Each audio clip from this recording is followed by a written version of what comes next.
Stream should be up now. Okay. I believe we are up. Okay. Let me go ahead and give a little update real quick.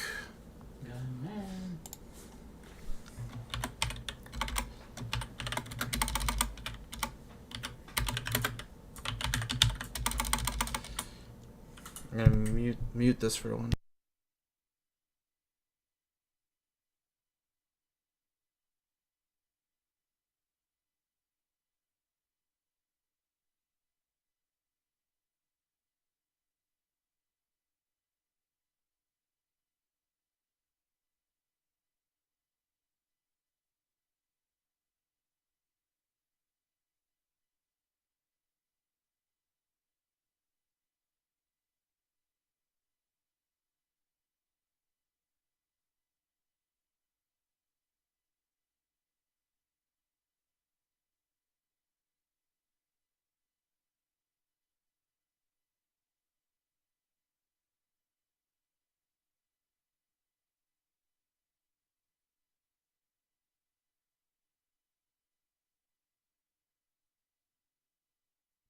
Alright.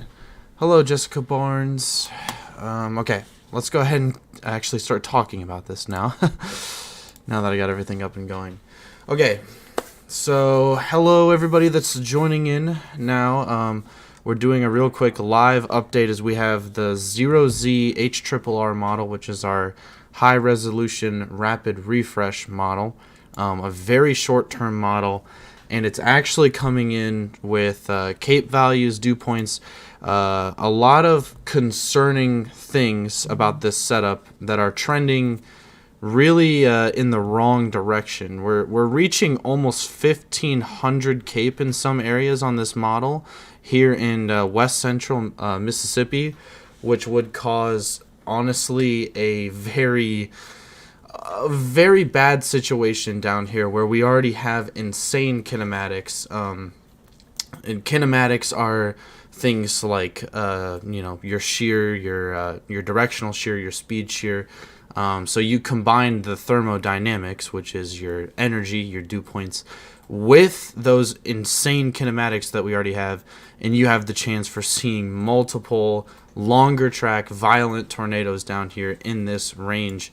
And we can see those dews really, that cape really starts to explode around 19Z, which I think is just after noon, and then lasts about 4, maybe 5 hours before it starts to diminish as the storms exit Mississippi and move into eastern Tennessee and Alabama. But still, an uptrend like this is extremely concerning given the fact that we already had very supportive kinematics, and we already had, the Storm Prediction Center had already issued a 10% hatched risk for strong, potentially violent tornadoes within this range. So the fact that we are getting numbers that are trending even higher shows us that we could even see the possibility of an upgrade to a moderate risk with a 15% hatched risk within this range. I don't think that that's completely out of the realm of possibility. So, so that is our uptrend in our cape. Like I said, we're seeing 1,000 spread across a majority of the open warm sector. Reaching all the way, you have over 500 cape reaching all the way up into southern Missouri here. So this whole area right here, but specifically western Mississippi, you're looking at the chance of having some tornadoes. In Mississippi, you're under the gun for the chance of multiple violent tornadoes. So speaking about those kinematics, this is looking at our Hodograph Map. So this is a really cool thing that the College of DuPage has just added. And basically what this does is this gives us a map of all of our hodographs, right? So we can see that at 21Z, so that would match up almost perfectly with this. We have over 1,000 capes stretching over a majority of Mississippi, and we have hodographs across central Mississippi and west central Mississippi that are very favorable for, you know, long-lived strong tornadoes, which could do potentially a lot of damage if we were to get into that scenario. So, sorry, I'm just want to do something real quick. Okay. So this gives us an idea of what our precipitation might look like. Now, the College of DuPage's HER model, I think, is it runs a little bit hotter than Pivotal Weather. So we'll go ahead and look at Pivotal Weather as well.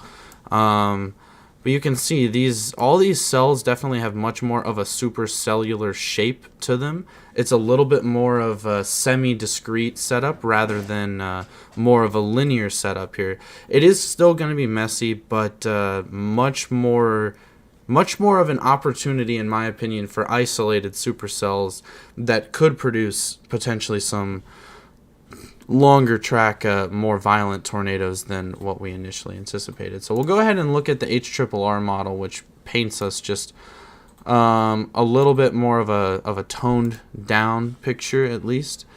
We can see if it would actually load here. Hello. Okay. So we can see right around 21Z, which is just what we were talking about. Pivotal Weather does a better job of showing how these cells are much more discrete. It's much less of just a jumbled semi-discrete mess like the College of DuPage is showing.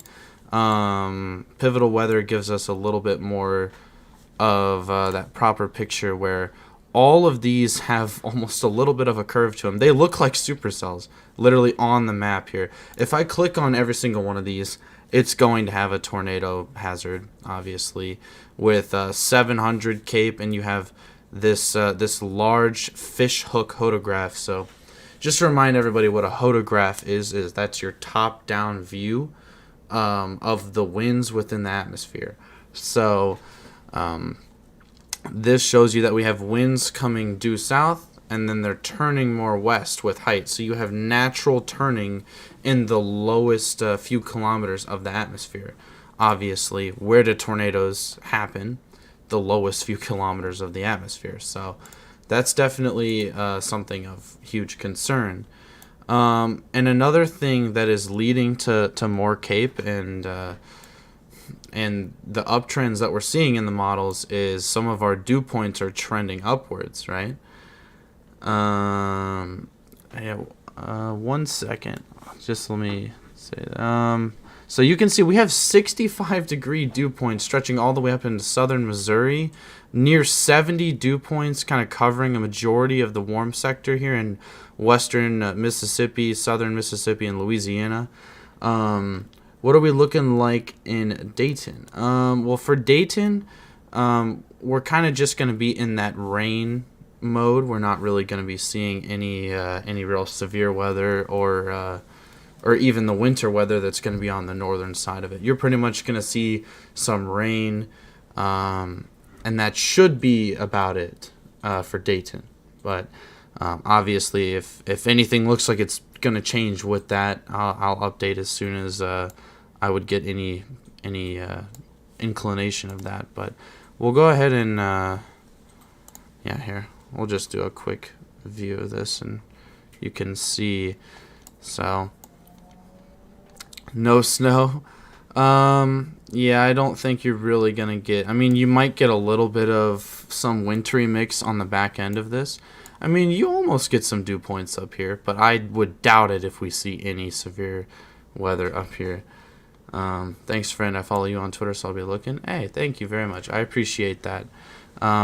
But yeah, I mean, stretching up here into Dayton, I don't think we're really going to be seeing any severe weather or possibly, like I said, maybe a little bit of a wintry mix on the backside. But you're not going to see any real major snow accumulations. So But yeah, so this is really our main concern right now, is the fact that we have almost 70s dew points. We have 65-degree dew points reaching all the way up here into southern Missouri, and I cannot believe actually how potent this warm sector is, just pulling all of these dew points out of the Gulf Coast. And I mean, the fact that we've got 70-degree dew point pockets down here, and man, this definitely looks like it has the capabilities of definitely being a pretty significant outbreak of tornadoes down here, as long as the storms aren't too messy. Now, obviously, we do have this storm mode looks pretty messy, but like I said, on the College of DuPage models, they have a tendency to favor a little bit of a hotter map. So what I mean by that is their map just is a little bit more, lit up like a Christmas tree, right? So you have things that may not be fully lit up on here, but it's showing up as harder rain on here. So I think using a combination of pivotal weather and College of DuPage gives us a good idea. But oh yeah. So this is actually a good thing to compare to. Okay, so this is 21Z. This is the HRRR model, right? So we're looking at all of these semi-discrete cells that are firing within here, and all of them have almost a visible curvature to them. And usually when you see that on models like the HRRR, it does kind of throw up some red flags. So at the same time, this is 21Z. This is our Hodograph map.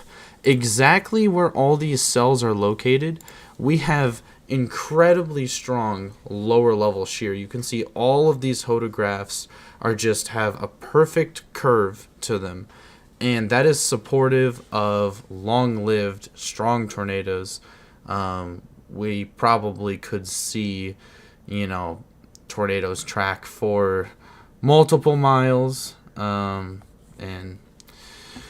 yeah, it's definitely a very concerning setup that we've got. I'll go ahead and pull up the Storm Prediction Center here so we can kind of just get a peek at where they have their large 10% hatched risk, and they don't really include, like, it's more centered on northeastern Mississippi, but I think that in future updates they're gonna shift this to the west slightly. And I think there's a possibility that they could add a moderate for places like central Mississippi, because some of the Cape in here, I mean, look, I just found a pocket where we have 1,490 Cape, which is that given the wind shear and the kinematics that we have, that much Cape would mean the difference between, a weaker supercell that could produce, a tornado here or there or something, versus a supercell that produces a long track tornado that would end up tracking through communities and stuff. So even a 10% jump in Cape, as long as we keep the same kinematics, could be very, very concerning to the people who live down here in Mississippi, eastern Arkansas. We can't forget about eastern Louisiana as well. They're part of this. So I definitely think that tomorrow the Storm Prediction Center is going to probably expand this hatched risk a little bit farther to the southwest. And I also think that it's definitely within reason that they could expand to a 15% moderate risk, which would be focused more on central Mississippi. I mean, the environment that these storms are going to be tracking into is going to be so favorable for tornadoes and actually strong tornadoes that I can't see a way that they don't expand the risk back to the west slightly. And I mean, we even have 1,000 Cape stretching all the way up into Tennessee. So This setup definitely has me very concerned, and I'm going to be live streaming tomorrow, probably from the first couple tornado warned storms that we're getting, all the way through the end of this outbreak. So yeah, but if anybody has any questions in the chat, just feel free to shoot them out. I'll answer anything you guys have. Otherwise, I think I was able to kind of get my point across that this is definitely a much more concerning setup, and that we need to be paying attention, right? I mean, this is if you don't have a plan in place for severe weather, I would recommend that you would have it in place now. It is better to have a plan and not need it than to need a plan and you don't have it, right? So that's my advice. Please find a plan. Like I said, I'll be live streaming on this channel, so you know, if you know somebody down here, you know, make sure to text them, let them know, you know, send them the stream so they can watch live, right? Yeah, that's about as much as I can personally recommend you guys to do. If you don't have any questions in the chat, then I think that pretty much covers it. Maybe we'll take a look at we'll go ahead and take a look at some of our lower level surface winds right around this time. So 9Z, 15Z, 18Z. Wow, that's a very strong lower level jet there. Yeah, so I mean, you've got 60, 70 knot lower level jets spanning all the way up into the Ohio Valley from Louisiana. I mean, that's just absolutely insane. And all the winds are due southerly. You can see where the surface low is right up here, because you have the winds just curling around it. So you got winds going here and then just curling around that surface low. And that is what's driving this severe weather, because we have southerly winds at the surface, which is going to be pulling up all of our dew points. Then you have winds that are more west at the upper levels of the atmosphere. So that's what naturally creates turning and wind shear in the atmosphere. We call it storm relative helicity is a good measure of that. And, let's see. Relative velocity.